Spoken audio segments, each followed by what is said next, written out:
Hey everyone, welcome back to the Ceres podcast. Today, Kelly Barnes is joined by Sarah Heward, the owner of the Real Food Cafe, an iconic roadside diner, chippy and cafe on the A82 and West Highland Way in Tyndrum.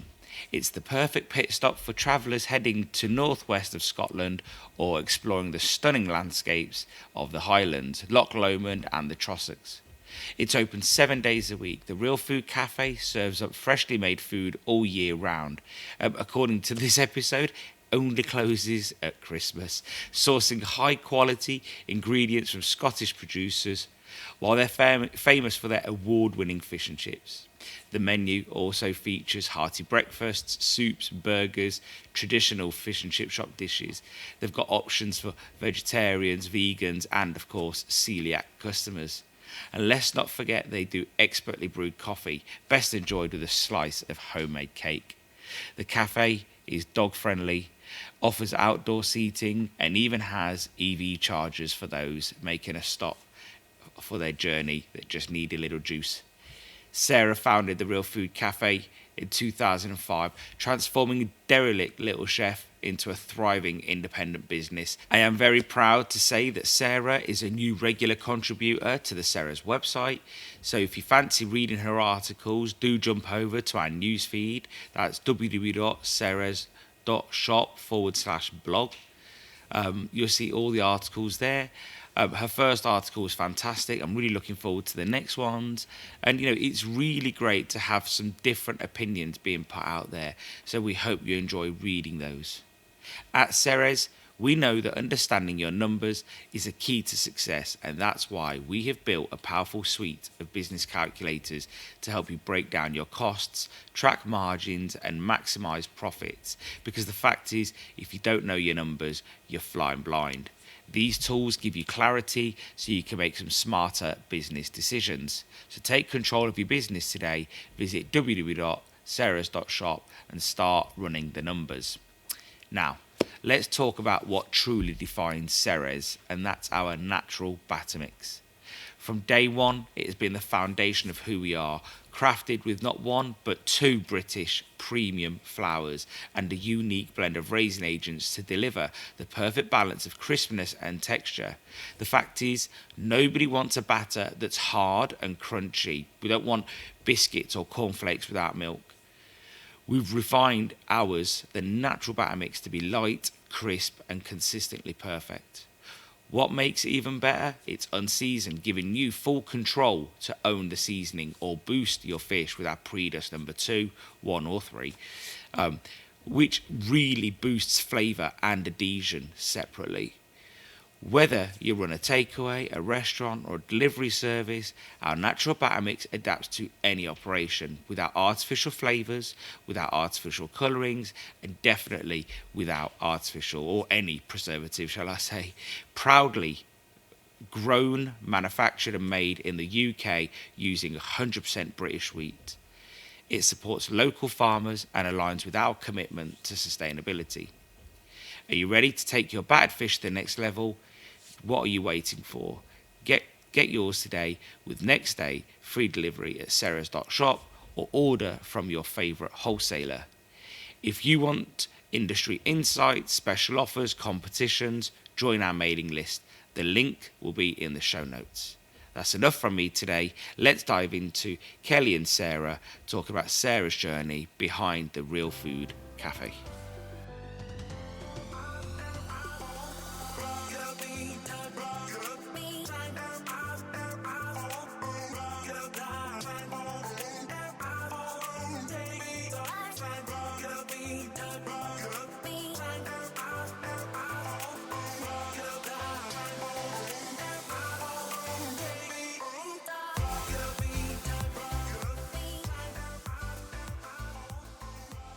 So I would like to welcome Sarah Heward to the podcast today. We are going to be touching on a little bit about Sarah, and Sarah owns a fish and chip shop called the Real Food Cafe in Tyndrum in Scotland. I had to double check with that and make sure I was doing the pronunciation right. So yeah, welcome Sarah. Thank you very much for joining me today. Well, thank you, Kelly. Thanks for asking me. I was really chuffed to have the opportunity to talk to you. So thanks very much. Let's hope we can enjoy ourselves and give the listeners something that they enjoy and get something out of as well. But I've tried to bring my A game. That's good. That's really good to hear. Well, I have too. So hopefully we'll be absolutely on the ball today. We were literally just talking, weren't we, before we started recording about the menopause, and I've had to write so many notes because my brain is all over the place. So well, I can relate to that. I'm older than you, so I've been there, done that, and got the T-shirt. So yeah, absolutely 100%. And I'm freezing cold. It's actually quite chilly up here. We've got snow again, and it's always a case of where's a hot flush when you need one. You'll get that. Yeah. I like that. Definitely not what we need in a fish and chip shop, though, do we?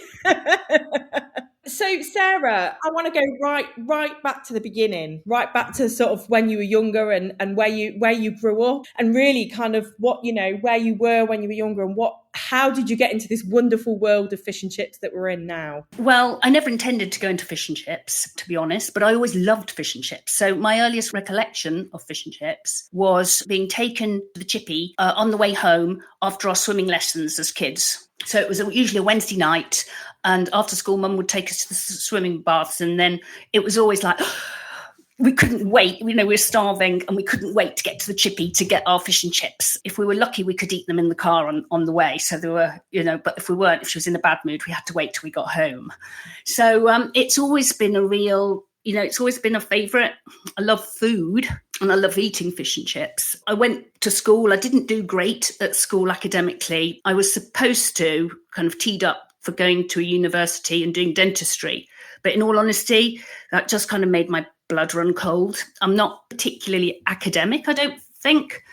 And I couldn't stand the thought of more book bashing. So my mum and dad were kind of tearing their hair out, what are you going to do? And I said, well, I'd like to do cooking, to be honest. I love food. I did a lot of cooking at home. I want to do something to do with cooking. So I went to Cordon Bleu School and did a diploma there in London, got a job straight away. I mean, really employable, and started working in hospitality. Worked for a series of different people, some great employers. I was very fortunate and just loved it. Then as my career progressed, I decided I'd better get a few kind of formal qualifications. So I did a master's in finance and a few other things at different colleges and business schools and things. And I worked my way up through the ranks, and I ended up actually at quite an early age with a prestigious and a job with a lot of responsibility, running a company of bars and restaurants called Corney and Barrow in the City of London. And for anyone who's listening who knows their wines, they will have heard of Corney and Barrow. Now I'm going to show my age now. When I started working for them, they had 3 royal warrants, because the Queen Mother was still alive. So that was a long time ago. And I ended up being the managing director of that company for 10 years, just over 10 years. It was an amazing experience. It was a prestigious company established in 1780.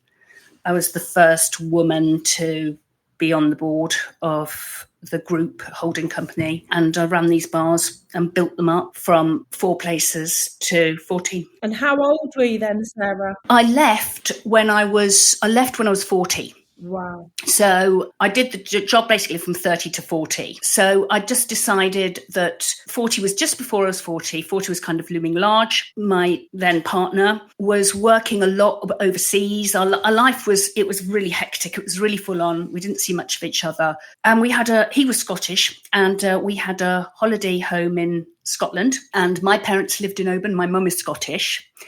So things were very hectic. There was a lot of stuff going on in the family.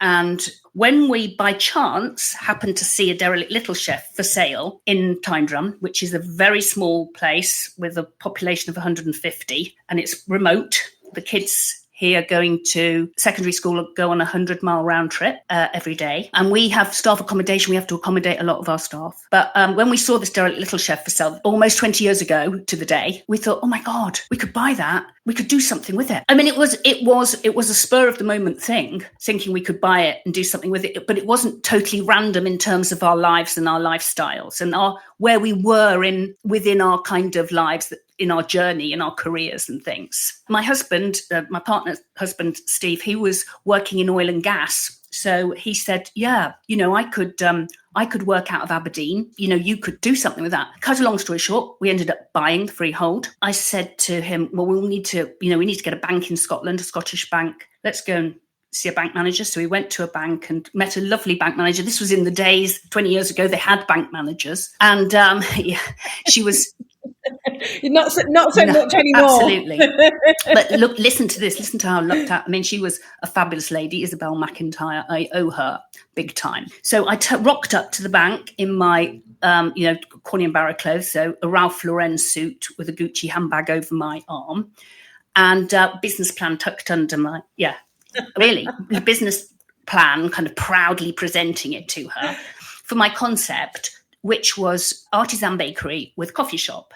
Now, bear in mind, this is 20 years ago, and this is rural Scotland, rural Highland Scotland. And I'm not kidding when I say you could barely get a cup of Nescafe in those days up here, right? So she looks at me like I have stepped off Mars. She bursts out laughing and she says to me, "You're not in central London now, Sarah." Laughing at me, right? Me, the great me. And she says, "If you open a fish and chip shop in Tyndrum, it won't go wrong." And I was standing there like a goldfish. Wow. She said, "I'll lend you the money at 1% over base if you do that." So there wasn't much thought to be had, was there really? But I thought that's a lot to think about when you had an artisan bakery in your head. Well, that was quickly scrapped. And I thought, I better learn about fish and chips. How hard can it be? Absolutely. And they're the dreaded words that we hear from a lot of people today, aren't they? A lot of people put their houses on the market these days. Well, I was about to find out. So the real food cafe then. So was it always called that when you took it on? And I mean, because you've won, since it's become a fish and chip shop, you've won quite a few awards. How did you kind of then take how did you take that sort of image of this artisan bakery coffee shop and then completely flip that on its head to become what it is today? Well, I wanted the loan at 1% over base, Kelly. So it happened quite quickly, if I'm honest. Yeah, it happened from bottom up rather than top down. I can't forget just parking the loan to one side. I can't ignore that advice. The woman knows this. She knows her stuff. She's going to know better than me. I said to my husband, I need to learn about fish and chips very quickly. Yeah. So I asked all my friends. This is in the days before social media. So I asked all my friends, do you have good chippies near you? And lots of them were like volunteering and names of places. And I ended up going to a place just outside Brighton and meeting a lovely owner of a fish and chip shop who took me in for a week and taught me all about fish and chips. And honestly, I had no idea about frozen at sea fish. He was using frozen at sea fish, although he was on the coast. So that's why I used it. I mean, I didn't know anything to question. I didn't know what I didn't know. He had a Preston and Thomas range, so I thought I need to get one of those. Yeah, absolutely. I mean, it's literally... But it's mad, isn't it? And that is a lot that I think even in our industry today, lots of people go into it and they like you say, they spend a week with someone or they'll spend 2 weeks with someone and they're literally taken in by, well, clearly these guys know what they're doing, so I need that and that, and then I'll be absolutely fine. As long as I've got the equipment that they've got, I'll be all right. Well, needless to say, there were quite a lot of schoolgirl errors. And I'm very fortunate that it has all panned out. But I definitely did the right thing following the advice. And I was under pressure, to be honest, because this is a seasonal location. I knew it's more important to get open, even in a really rudimentary format, in time to capture the majority of the season, rather than faff about becoming an expert in everything. And then in the autumn, I knew that would suicide commercially. So I thought, I'm going to swallow my pride. I've got enough about me that I'm going to be able to carry this off, give it my best shot. I did know a lot about food and food service and hiring people, things like that, because of my experience previously, marketing and what have you. I had quite a lot of skills in the toolkit, but I didn't know anything about making chips at all. I mean, I remember Derek coming from Colbecks landing in the building site of the derelict lift, me standing there with a goon bag over my arm still, hadn't got rid of that by this time, and saying to him, I remember saying, if you want to supply us, you'll have to give us a line of credit because we're getting any cash on delivery. And I remember him standing there like open mouth, gawping at me, thinking, who the hell is this maniac has come from central London and standing here in the middle of nowhere telling me that we need to give them a line of credit and she hasn't even got the place off the ground. I said, well, you either do that or you don't supply us. And I have to say that Colbecks did do it, and they've been a supplier of ours for a very long time. So I'm very grateful to them. And, they obviously knew what you were about right from the start. Well, sometimes, I had so much, I did have so much belief and so much enthusiasm about what I was doing, which is really important on the one hand. Kelly, as you know, can be challenges can be opportunity. These things are fine line sometimes, isn't it? Between success and failure and good and... Absolutely. So how did you find Sarah then? So obviously, you've kind of, let's fast forward a little bit. So you've opened the doors. Yeah. How did you find staffing in such a rural area? Well, we advertised locally and no one applied for the jobs. So I was like, oh, wow. Again, total schoolgirl error. Didn't even have any staff accommodation. That was a major, major, major oversight. And I have to say, Lady Luck played a hand in this, because what happened was Poland had joined the EU about 6 months before we opened. So there were a whole lot of Poles coming over to the UK. And because nobody applied for my jobs at all, a team of 7 Poles. And they were absolutely magnificent. Wow. And to tell you, when you hear what, you'll understand how magnificent they were.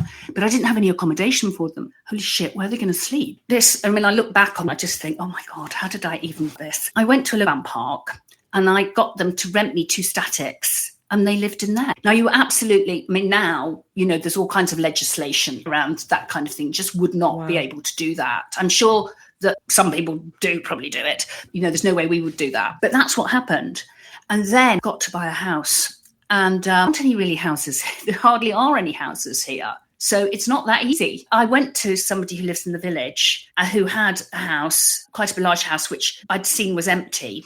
I think he was getting it ready to rent it out. And I said, please, will you sell me that house? If you don't sell me the house, basically, I'm not going to be a business. And he said, okay, I'll sell it to you. Yes. And honestly, I think he did like the fish and chips. He said, I like what you're doing. You're a benefit to the area. Well, there isn't a fish and chip shop for, miles and miles here. The nearest fish and chip shop is about 35 miles away. So, and that's it. And like you said, because you're right in the middle of a tourist area, right? In the height of summer, you get a lot of tourists. And I suppose for him, so was he a local businessman as well? Or was he just selling? He was a retired local businessman who'd done quite well and had his own house and this other quite large house. Thank the Lord, he agreed to sell it to us. I think he really liked my husband and he really liked what we were doing. And he wanted to, I think he felt a bit sorry for us. So I think he, honestly, he saved, it saved the business, because I now know that you can't run here without accommodation. Absolutely cannot. So it's quite an extraordinary dynamic. It's hard to understand unless you've kind of been here, because David Miller came up recently and did some training, I think, as you know, and he phoned me before he came up. He said, oh, can you nip out to Tesco's and get blah, blah, blah? And I said, no, David, I can't. I said, will you do it and bring it with you? He said, really? I said, you'll understand when you get here. Yeah.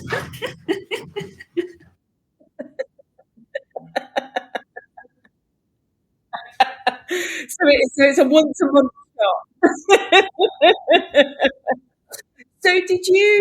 So with the Real Food Cafe, is it primarily fish and chips, or is it a split between sort of cafe style food and fish and chips? Well, it's now developed. I've grown over the years. I've grown it. So when it first opened, it was a fish and chip menu. But what I was I tried to either buy them locally or buy them sustainably, or both. Yeah. So I did have, like, my pies were always like homemade, or by a butcher. But I've never bought a burger or a sausage that's not made by a butcher, and not made from like Scottish beef. So I've always used the frozen at sea Norwegian fish, always.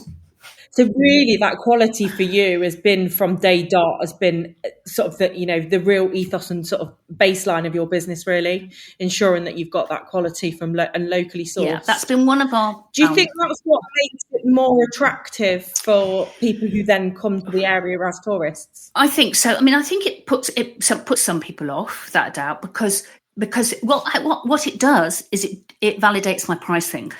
So I can charge $13.95 for a haddock and chips because of partly where I am, and because I have got extra costs as a result of where I am as well, actually.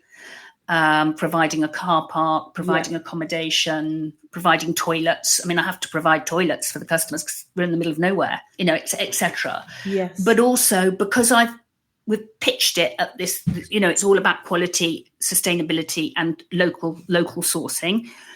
I think it really helps validate that pricing. So for some people, it's too expensive. They consider us to be a rip-off. Well, okay, but there's plenty of people who will pay for quality. And a lot of people coming up here are doing things like cycling, walking, mountaineering, canoeing. They are coming up here to take part in the great outdoors. And the fish and chips for refueling, we've got this thing about fueling on fish and chips because we're at a roadside. So whether it's, your car journey or whether it's your race, a huge amount of endurance runners. I mean, there's people that run like 50. I've just run a double marathon to come from fish and chips. Oh, right. Yeah, great. Okay. Batter at it. Definitely the carb refuel that is needed. That's for sure. We'll come to that later. These people, they want quality. They're going to pay an extra couple of quid for, they want something really good. They've come a long way. They don't want to pay £2 less and, have some fish that's inedible, So, like you say, where you are and those ingredients, it's really, really important, isn't it? And I think it obviously, it goes hand in hand. We do make a kind of a nod to people on a low budget, like by having, say, a family meal deal.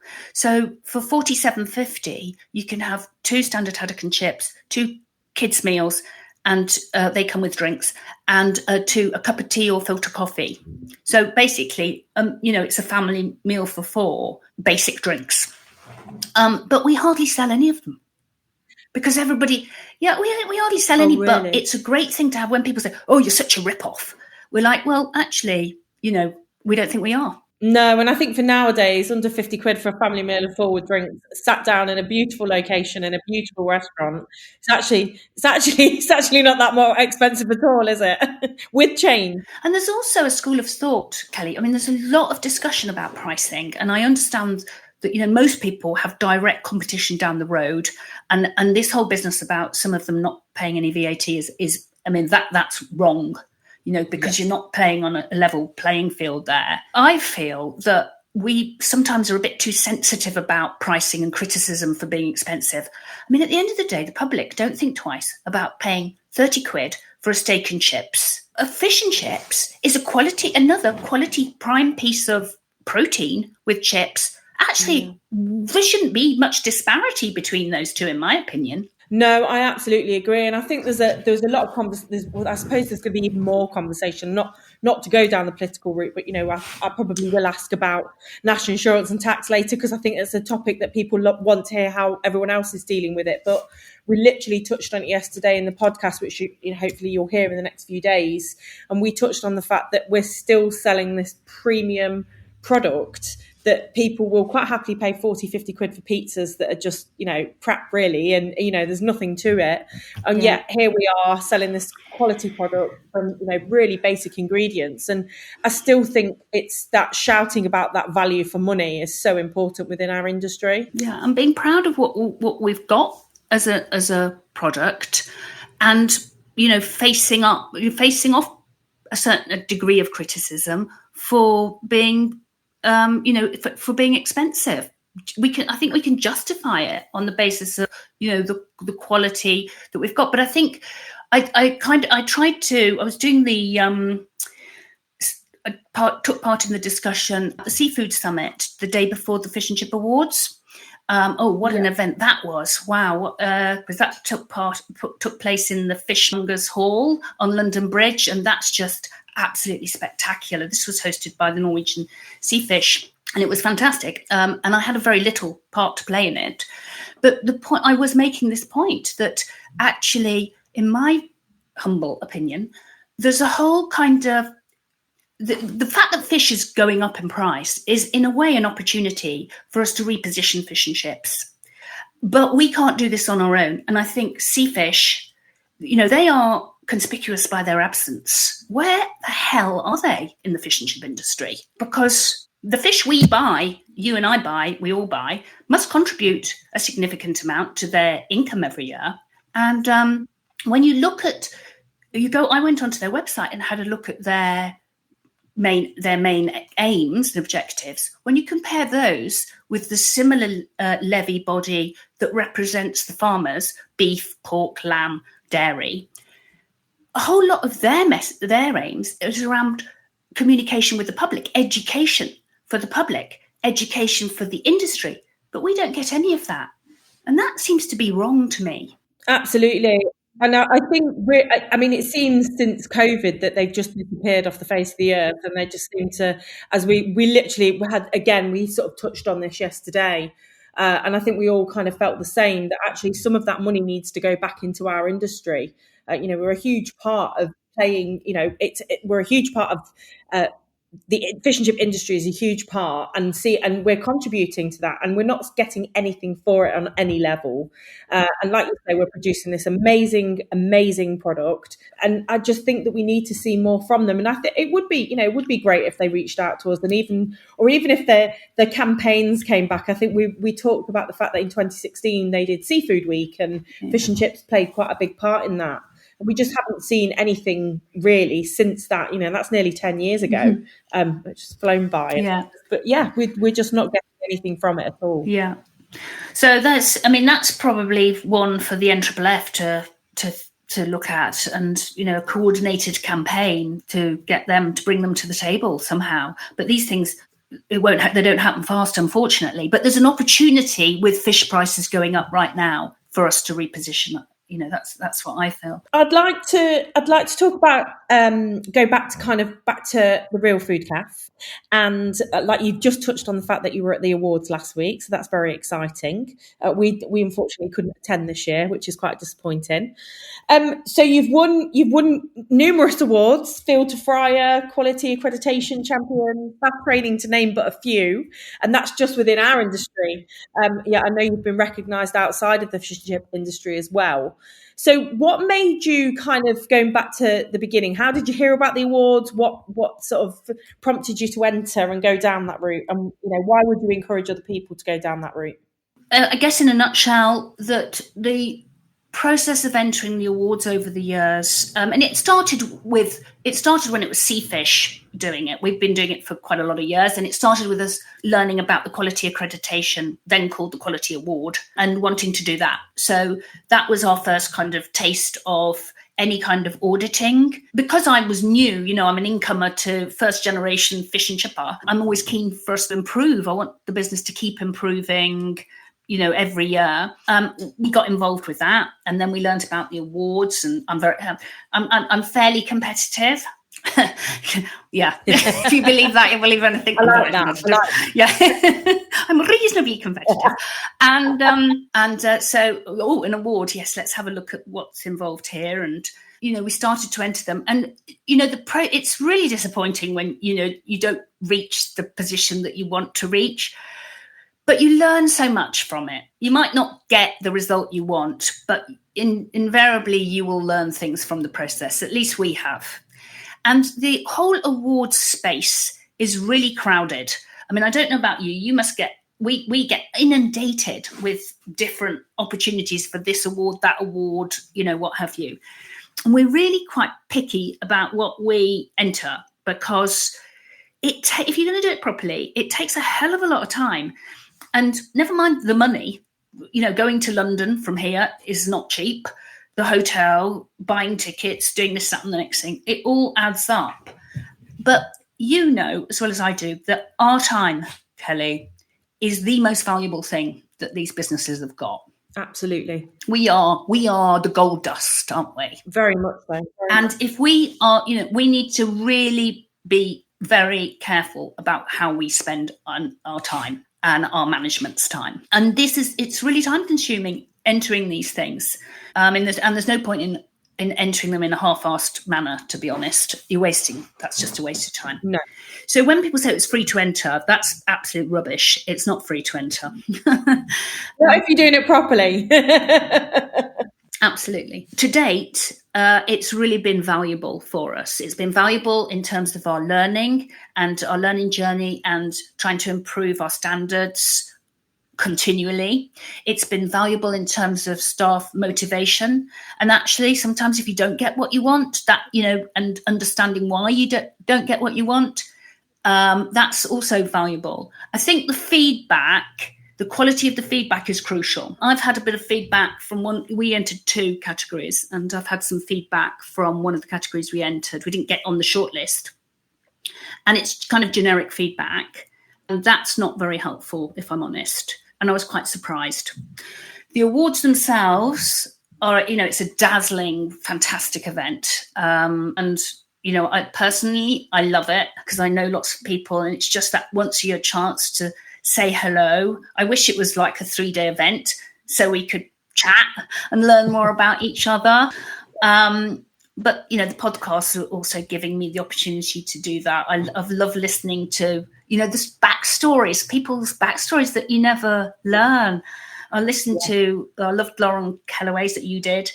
And I loved Leslie Graves. I mean, I was like, my eyes were popping out on stalks when I was listening to Leslie Graves and they're borrowing the 200 quid off her mum. And, it was just like, oh, my God. And then falling down holes in the dark. And, it was just like, what's going to happen next? But it really gives you... It's like a series, isn't it? But it really gives you a taste of, the people behind the marketing, if you like, that you see. And the real people that we are, And we're also... Yeah.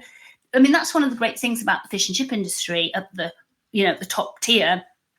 We're all very different, but we're all very passionate, and we all got strengths that we bring to the party. There might not be to everybody's taste, but it's really diverse and kind of interesting kind of eclectic mix of people, and I love that energy. I love it. Me too. Delighted that the bank manager Isabel said that I should go into fish and chips, not only because commercially it's been a rip-roaring success in that respect.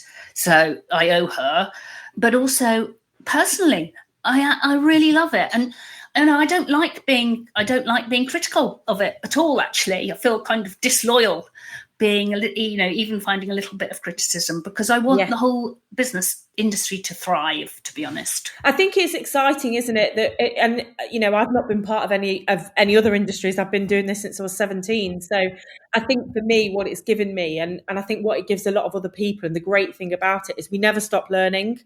And that's one of the things that, you sort of, like you were saying, you meet lots of different people, and we're a very, very eclectic mix of people.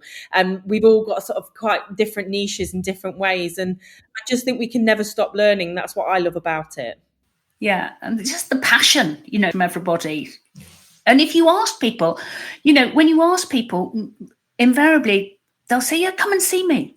People want to share their knowledge, don't they? Just the other day, I had someone from a holiday park across the water who asked me was just phoning me for advice on potatoes and who do I buy from? And he was like, are you all right to share? And I find that funny. I'm like, yeah, do you know what? I'd even share with the guy down the road, because at the end of the day, David Miller was the only person who said to me, somebody can take everything that you've got. They can take all the systems and procedures, but they can't take this. And if they can't take your heart, then they've never got your business.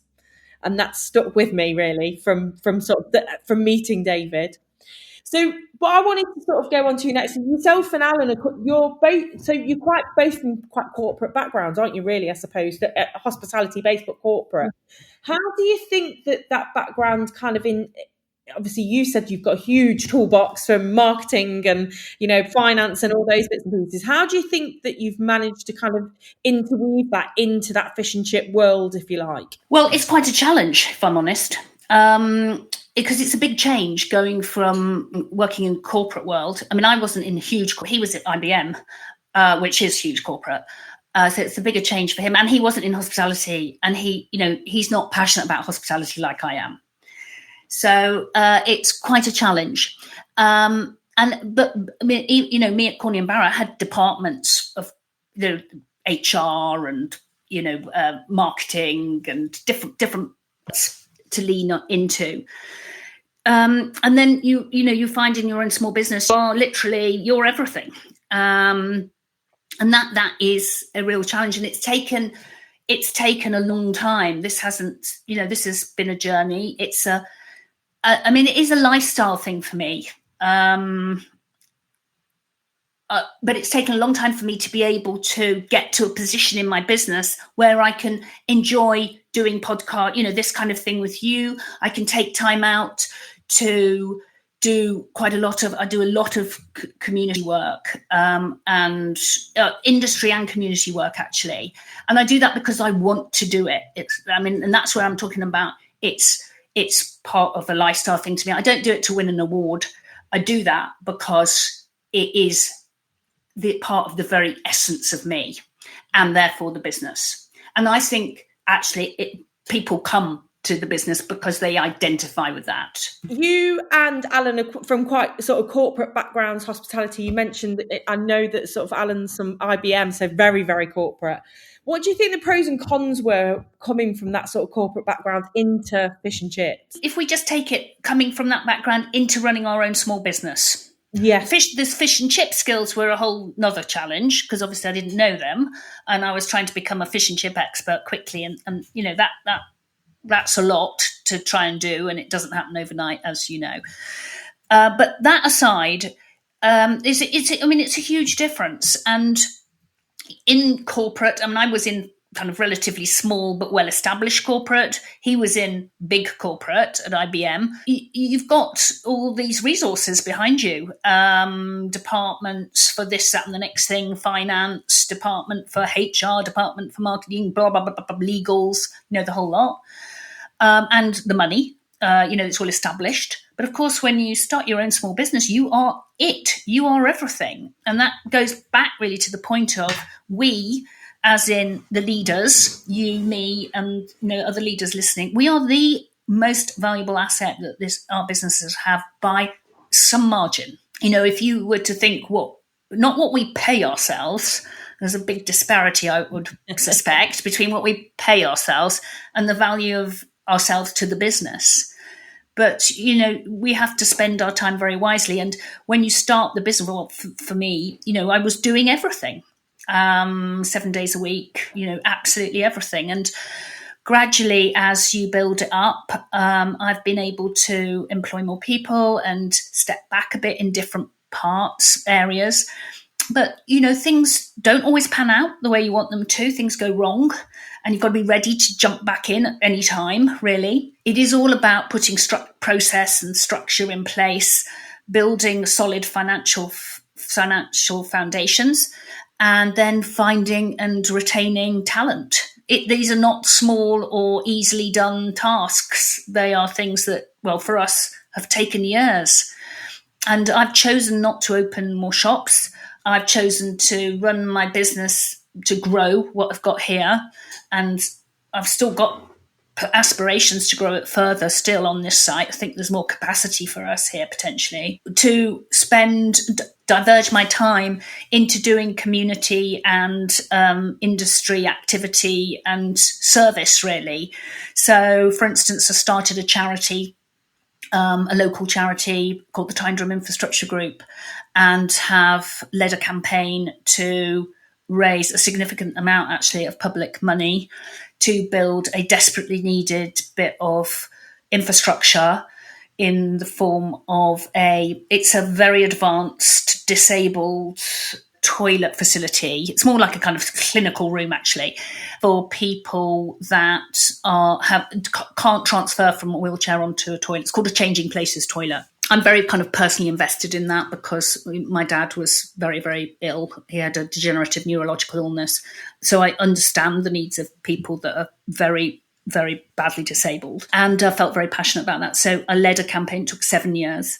And when Stelios was kind of teeing me up for this podcast, he said, you can talk about your political views. And I thought, I'm not going down that rabbit hole. No way. That's dangerous territory, which will yield nothing but frustration and add no value to the listeners. But what I would say in relation to what I was just saying about, community projects, fundraising in particular, is that there is politics involved in it. And I mean politics with a small p. So not party politics. This is politicking. And I think I have learnt stuff in my journeys of delivering different projects that might be quite useful to people. And while we kind of tend to despair of politicians, there are some good people out there. And it's a question of finding them, whether they're councillors, politicians. I mean, we've got layers and layers here because we've got the UK government, the Scottish government, the National Park and Stirling Council. Wow. So 4 different administrations. Yeah. That's a lot of people to go through when you want something doing. Yeah. And, we could have a discussion about what all that costs and what it yields. But it means that there's a lot of people for me to kind of go through to find, the good ones. And there are some good people. And, I like working with the economic development team in our council. We've got an economic development team, and I think they're great, actually. They're high quality people that understand the realities of business, the challenges of rural business in particular. I've also, I've cherry picked some councillors and MPs and MSPs. They're from a selection of different, I don't really give a rat's ass about the party. It's whether or not, they want to engage, and they want to engage effectively, because I've learned that there's engagement that's box ticking, and that's letter writing, so they can say, I wrote a letter and justify their existence, which you'll zip. Or actually people that, want to meaningfully engage and help you get things done. So the net result of all of that was that a huge amount of work I did put a huge amount of work into, and my trustees, into getting this facility, because it sounds like an awful lot, but I had to raise nearly £400,000 for it. Wow. Yeah, it's a lot for a toilet, isn't it? Wow. But when you're building infrastructure from scratch in a remote part of the world, and you're doing it as part of a public money, it's publicly funded, it is expensive. But it's going to be opening very soon, so I'm very pleased about that. What else do you do within the community? Because I feel like that's kind of part of who you are as a person. Litter picking. I'm a litter picking geek. So I came up with this pick and chips character. I don't know, he's a chip man with a litter picking device. We hold events in our 5th year of litter picking, 35 events, over 400 volunteers, collected over 7.5 tons of roadside litter, which, given most of it is crisp packets, plastic bottles and cans, is a lot of litter. But I just love, our motto is meet up, clean up, eat up. So we meet up, coffee and cake, we go and clean up, we feel great about that, you're outdoors. Okay, it's appalling that people throw this stuff out of the cars, which is what's happening. But at least we're taking some positive direct action and doing something about it. And then afterwards, we all have fish and chips together. So it's also a way of all socialising. And there's a bit of banter, who collected the most litter, who was a wimp and collected the least, and what was the funniest thing we found, or the most gross thing we found, or, whatever it is. So I love it. And I tend to lead those myself if I possibly can. And I look forward to them. For a lot of us, that's one of the things that fish and chips allows us to do, like you said. So we do have to go back behind the range, or we do have to go back and sort of serve the product when the times arise. But I think the great thing, I'm not sure, I'm sure it's the same for you as it is for me. We get to put our own passion and things that we're passionate about. We can use our businesses as a sort of platform to launch those things, and that's what I love about it. That's what I love about fish and chips. Really, is that there aren't many businesses that allow you to do that. I don't think. I totally agree. It's one of the great things. And you look at when you go to the events, like the Fish and Chip Awards, and you look at all the things that people are doing. It's so inspiring, isn't it? I find it's it's great to be part of it. Absolutely. So no, I completely agree. But there's pain getting there. It's hard work. You need a bit of luck. I mean, I've had a lot of bad luck, but you wouldn't want some of the bad luck I've had. But I've also had a lot of good luck. You need there's a bit of luck involved with it. You just need to be relentless. You can't. It is absolutely. You can't be, as my husband says, you can't be half pregnant. Yes, absolutely. I quite like that. Yeah. You have recently written an article for Stelios. He approached you, didn't he, to write an article? If people haven't had the chance to read that, so I think it's really important as well that the industry needs for more female leaders. Talk to me a little bit more about that. Stelios asked me, and I take it as a great compliment when anybody really pretty much asks me to do something like that. And I know that he has some people I really admire, yourself and David and Mark and so on his panel of experts. And I thought, well, gosh, what am I going to talk about? Because I'm not going to try and teach these people how to make fish and chips. That would be very funny.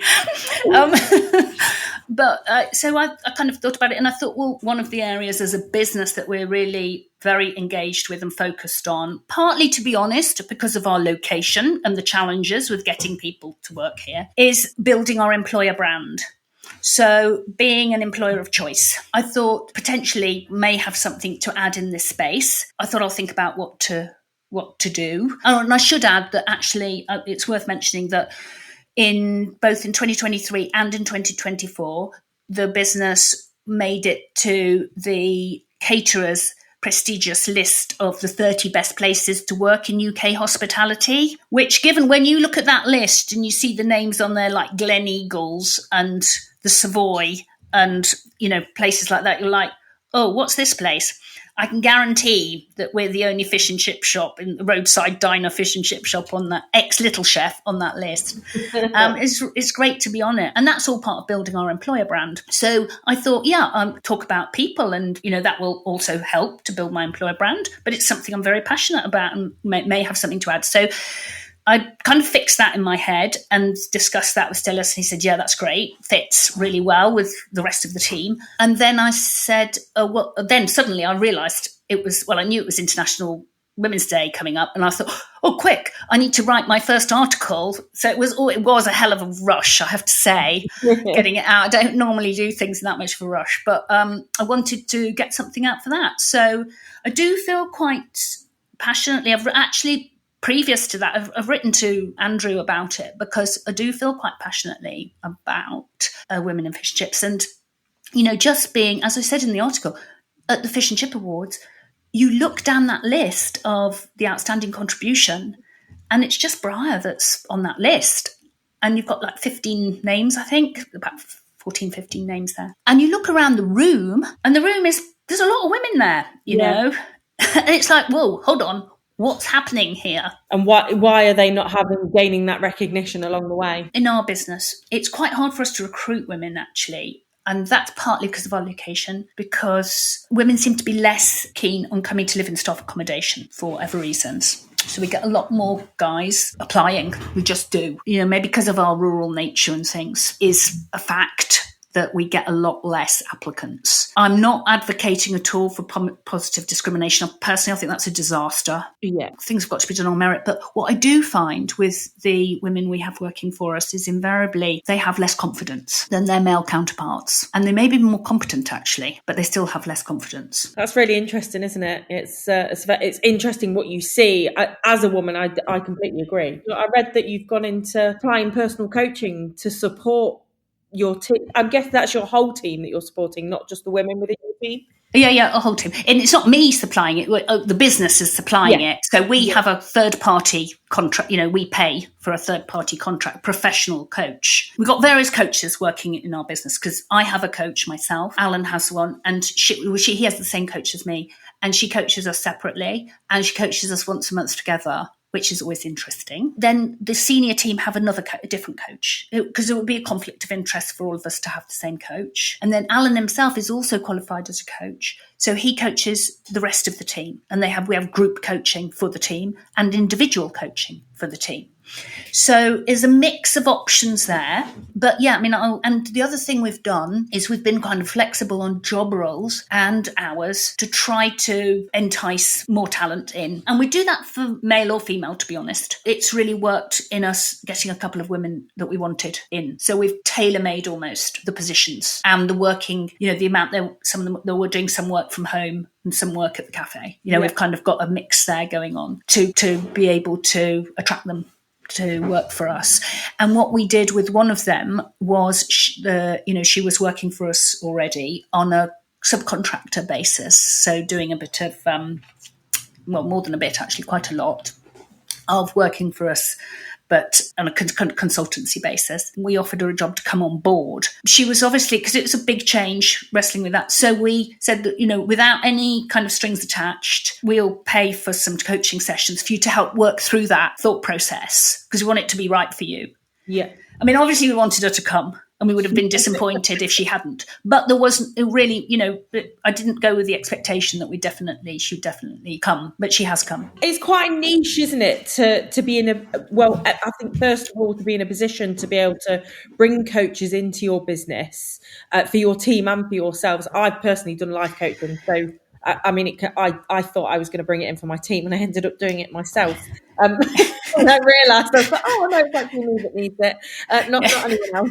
So yeah, it's quite a niche thing to be able to do. What benefits do you think that brings to your team? So sort of setting you and Alan aside, what benefits do you think it brings having a life coach? Or is it a life coach or is it a business coach? Is it a bit of both? Well, it's actually a bit of both. So they're business coaches, but it ends up being a mixture of both, to be honest. But we're hiring both of them, marketing themselves as business coaching. The honest truth is it ends up being both. It's not, it's not inexpensive. It's a big investment. But that kind of quality one-on-one or small group input is, it's so valuable. Being kind of bespoke, tailor-made. How often do you get the opportunity to sit down with somebody and it's all about you? Yes, very much so. It's not very often, is it? No, not very often. And I think especially, again, kind of bringing it back to, our industry as a whole, I don't think a lot of fish and chip shop owners or even their teams get that opportunity at all. That's why, like I said, it's a very niche thing to be able to do. And I think it's absolutely fantastic that you're able to, to provide that for your team. It costs money. We need to make sure we're charging enough. It's back to the pricing, Kelly. All this comes back to the pricing. That's why I don't make any apologies for the prices. Yes. Because, we're trying to do things properly, and we pay our tax and we invest in our people. And, I've got to have the car park resurfaced at the end of this year, 50 grand. Yes. Things aren't cheap, are they? They're not, like you say, the money has to come from somewhere. Yeah. But, on the subject of tax, you asked me about tax. Well, of course, I think it's absolutely ridiculous, the amount of tax that we're paying in the United Kingdom when you're talking about growth. We're paying the tax, but it's leaving us starved of cash to grow the businesses and invest in growth properly. Absolutely. It's having the complete opposite effect, isn't it? And I think that. So in terms of NI tax and how that affects your business and how do you feel that's affecting you? I mean, just to kind of give you a bit of a background, again, we talked about it in the podcast coming up this week. Personally, for me, it's a 50 grand fine. I've got to fine £50,000. Unfortunately, I kind of fall into, because we're delivery, we fall into this sort of weird market of this sort of niche 2 nights a week, 1 to 2 nights a week. People are earning below the threshold. Wonderful. We'll employ lots of those. And now we've been hit hard, as I'm sure there'll be a lot of people. What's the difference in Scotland? Obviously, it's coming in, but is it the same effect for you personally? Do you think you're going to feel that pinch as much as everyone else? Or do you think you've managed to work it out that actually it's going to be tough, but it's going to be sustainable? Well, the national insurance is the same in Scotland because that's set by the UK government, so it's not devolved. There are other taxes, the income tax. I mean, they've got higher rates of income tax in Scotland than in England. But this is set by Westminster, exactly the same rules that you've got, Kelly. We don't have so many people that were under the threshold because we haven't got so many young people because there aren't those people here. Like I said, our people are mainly living in staff accommodation. There's not many school kids, teenagers working for us as there will be, and part-timers. So most of our people are working quite a lot of hours, so that doesn't affect us so much. But I reckon it's going to cost us 30 grand. Right. And that's got to go on the prices. Where else is it going to come from? Absolutely. Am I concerned that it will, affect the turnover? I think possibly it will. I'm also concerned about the situation in the US, because we get a lot of in Scotland, we get a lot of American visitors. And, I think as things, just never mind the kind of what's happening with the dollar and the stock markets and all the rest of it, just all the uncertainty doesn't help people with travelling, does it? No, absolutely. I think it puts people unawares, doesn't it? And they're just... Yeah.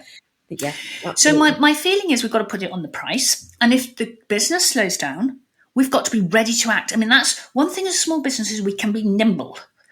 And we've got to be ready to act. And we've got, we will have to cut our cloth accordingly. And, if we've got to cut things, we'll have to look very hard at what's got to be cut. I would rather probably go without my own coaching than cut some of the coaching for the team. But, we'll see. And that wouldn't be one of the first things to go either. But the prices must go up. That's the first thing. And we must track the turnover really carefully and be ready to batten down the hatches if we need to. And I think that's one of the things that I was sort of chatting about yesterday in the pod, is that that's the issue, isn't it? Lots of people haven't acted or haven't thought that process through and what they're going to do and how they're going to tackle it. And it's important, isn't it? And I think in any industry, but especially in ours with price, fish prices going the way they are, as well as all the other costs that are probably going to be on the back of the NI and tax increases. It's important to be forward thinking, and I think a lot of businesses, as like you say, at our level, are forward thinking. That's how we've got to where we are in the first place. But trying to be smarter, work smarter, not harder, is really, really important. So, and you can save so much money from that, can't you? From things like cutting down wastage. For instance, everybody talks about fish wastage and fish cakes, and he's right. He's right. But there's loads of other things where we're wasting money, sauce wastage, and we've tried to implement things to get the customers where they can cut down on their wastage as well. So we've got you can buy sauces, but there's also some free sauce as well. So about not taking too much sauce. So we weigh all the sauce that's collected every week and put up how much weight of sauce was thrown away last week in a big sign saying don't take too much sauce, because we threw away 3.5 kilos of sauce last week. That type of thing gets people thinking, doesn't it? It makes them understand that actually this is why we're paying for this product. This is why it's cost that much. And I think you say it's hitting them right there and then, if it's there in front of them when they're sort of pumping away, taking as much as they want for them and their kids and everyone else. It does make a hell of a difference, without a shadow of doubt. And I think if you start to put some of these small steps in the business, it helps with everything. Like it starts to kind of get that culture of, let's cut wastage. So let's not do 3 pumps on the floor cleaning liquid. Let's do what, the 1 pump we're supposed to do. And let's turn that, we've got signs above the sinks saying that for every minute that this hot tap is running, that's a penny, So, let's kind of get that culture of trying to think about reducing wastage all throughout the whole business. And it's all these little tiny things that mount up. So I've been trying to kind of educate the team and train them on something called the aggregation of marginal gains, which is something that British Cycling, who went from being, the dunces of the world to multi-award, gold medalists at the Olympics and at the World Championships, thanks to Chris Hoy and other people, the very, very accomplished cyclists. But actually it was the brainchild of Dave Brailsford, who transformed British cycling and went through everything and, every single thing, deconstructed everything. Now, we haven't done that to that level here. I'd love to, but he deconstructed everything and got these gains, these tiny gains in lots and lots of different areas. Didn't just go and buy more expensive bikes and say, oh, there you go, you've got the best bike, off you go. He thought about everything. Just one example. He said, if these cyclists are touring the world, they need to, and they're going to different bedrooms every night in hotels, they need to be able to get a good night's sleep to be able to give a world-class performance. So he took the mattresses, the pillows, the duvets to make sure that they had the same night's sleep, the same comfort every night to help their quality of sleep. And, it's that kind of thinking in the business. It's, I'm not saying it's easy to implement, but it's that mindset and that thinking that will help us cope with the downturns. Absolutely. I think you're dead right. And I think it's so important, isn't it? I think that people just don't see those things. And I think because it's that tunnel vision, isn't it? And it's working, the old saying of working on your business, not working in your business. It absolutely makes a huge difference. Yeah, I mean, we're much more valuable, aren't we, Kelly? When it's, we go in and we make fish and chips, or we, clear tables or sweep floors or whatever it might be to help the team out. And I have to say, I really enjoy it. But actually, that's us doing a £12.60 an hour job. Whereas when we're training our team, working with them to, to take on board the aggregation of marginal gains, that's thousands and thousands of pounds an hour, isn't it? Yes, almost. Absolutely. That value that we're adding. Absolutely. And I don't think people realise that, do they? I don't, they get so, like you say, we've just said, they get so stuck in it and they're so focused on what they're doing as opposed to looking outside of the box. And it's one of the things I always teach my managers, never come in with your blinkers on, always kind of come in and look around the room and look at the bigger picture all the time. I think it's so important. And like you say, and you're clearly doing that through, sort of coaching and making sure that they're being given all the toolkit that I guess that you kind of came into your business with. You're in a roundabout way, you're supplying them with those tools to be able to hopefully stay with you or take elsewhere in the future. Yeah. Well, I hope so. We haven't got it all right, that's for sure. I don't want to give you the impression that it's all perfect at our end. It certainly isn't. But you've got to have goals, haven't you? You've got to have aspirations and goals that you're striding for. And that's it's quite a nice link, actually. You mentioned cycling and you've mentioned goals. So I know from being friends with you that you do quite a lot of personal health and fitness. And so where are you at now? I know that am I right in saying that you've done an Ironman or a half Ironman? Is that right? I'm a two times Ironman finisher.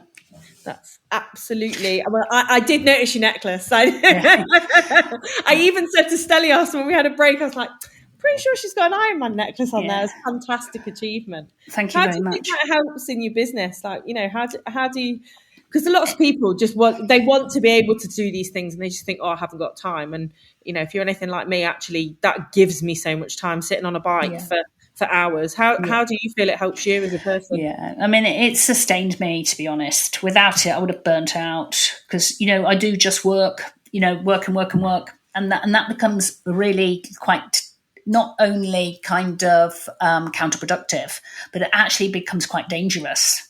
Yeah. I mean, it's actually helped to sustain me and keep the longevity, 20 years of doing this and not losing the enthusiasm and the love for it. And that's only because I've had other outlets from time to time. And, Ironman's been one of them. I've moved on past Ironman now. It is a huge undertaking. And actually, almost a full-time job in itself, isn't it? Yeah, it is. It's really a huge undertaking. And you've got to be prepared to, either you've got to have a very good team in place, and you've got to be prepared that things won't move on the same while you're doing that. But this is important. It's a balance between yourself and the business, looking after yourself and looking after the business. So that sustained me. Having a dog, I haven't got a dog at the moment. That's not good.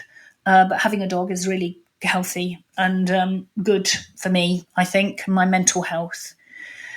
And taking time out to do a few other things because kind of looking after this, taking time to kind of reflect on the things that are really important outside of work, because work is important, but, there's also family, and there's the husband, and there's other things too, friends, and doing things with them. I don't want to look back and say I wish I'd done this, that, and the next thing. And so what are you doing at the moment? What are you training for at the moment?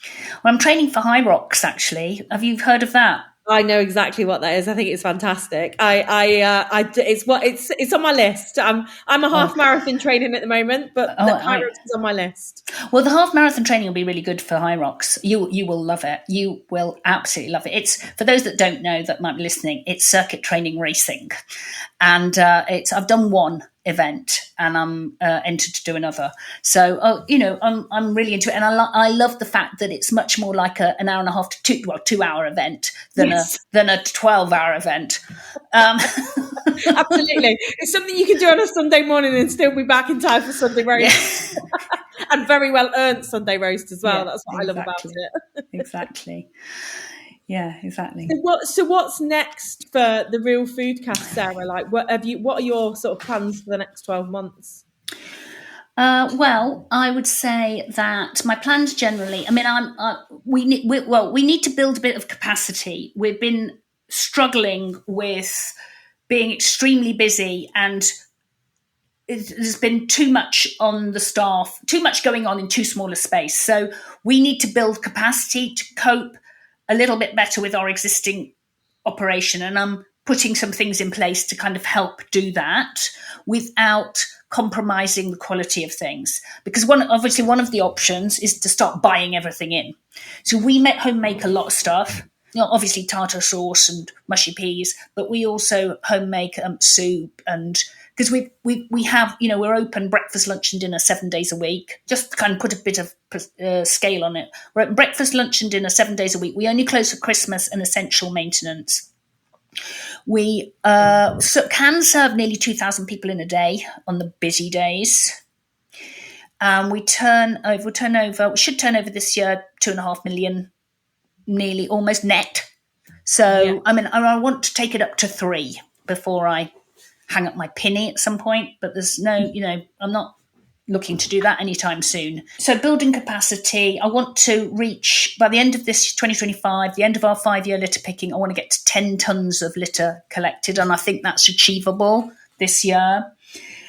We celebrate our 20th anniversary, so I want to kind of, do something to mark that. At some point, later this summer, I'm going for the 20th, and I'm kind of present to myself for the 20th anniversary. I'm going to go to Malawi in Africa. We have built 350 toilets. There's a theme about toilets, right? Well, we're in roadside. So we're in roadside. Toilets are quite important, right? So our customer toilets are important. Then there's the changing places toilet I've already talked about. And then we've been fundraising for a charity called Toilet Twinning. And I know that international aid and relief isn't very fashionable at the moment, but all the more reason, actually, that we should be supporting them, in my opinion. And I'm going to go and see firsthand some of the projects of the 350 toilets that we've built in Malawi in schools and communities that don't have such things.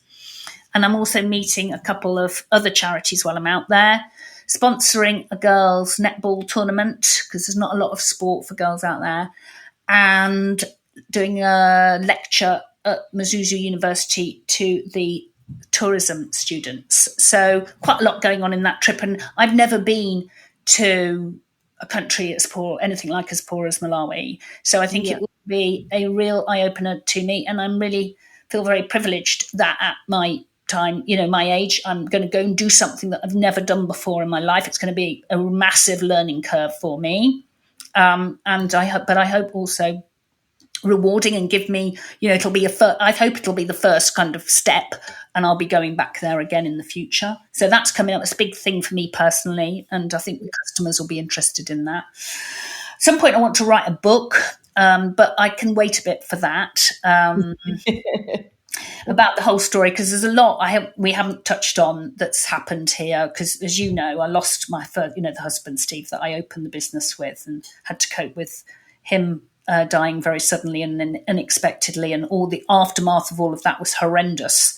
Yes. So, kind of coping with adversity is a kind of big thing that I often talk about at stuff. So I'm going to kind of write about that. And the book is going to be called Frying in the Face of Adversity. I love that. Slight trademark on that straight away. I have registered the domain names. And then I'm currently looking at a plan. I've been talking to Gordon Highland about it, about potentially trying to turn a food preparation unit we've got at the back of the cafe into a takeaway fish and chip shop. Oh, exciting. Now, well, I need to get change of use and planning for that, which might not be that straightforward. But yes, it would be a bit of a game changer. So I'll just leave it at that, Kathy. Yeah, absolutely. I mean, that sounds like you've got a lot on your plate for the next 12 months and beyond by the sounds of it. Thank you so much, Sarah. I've really enjoyed our chat today, where we've had a few technical issues along the way, but I know Stelios will work his magic. But thank you so much for talking to me. I've really, really enjoyed it. Well, thank you for making me feel so at ease, Kay. I really appreciate it. And it's been really nice to see you. I feel like we should have had a coffee or a hot chocolate or something. Yes, absolutely. It's been a while. Yeah, but really nice. And I look forward to catching up with you at whatever event I see you at next. That's a wrap on today's episode with Kelly Barnes and Sarah Heward from the Real Food Cafe. I'd love to hear your thoughts. What stood out to you? Join us on the Ceres podcast discussion group on Facebook, and let's keep the conversation going. At Ceres, we're all about supporting your business, whether it's top quality products or valuable insights. If there's something on your mind, reach out, because we'd absolutely love to hear from you. Thanks for listening, and I'll catch you in the next episode.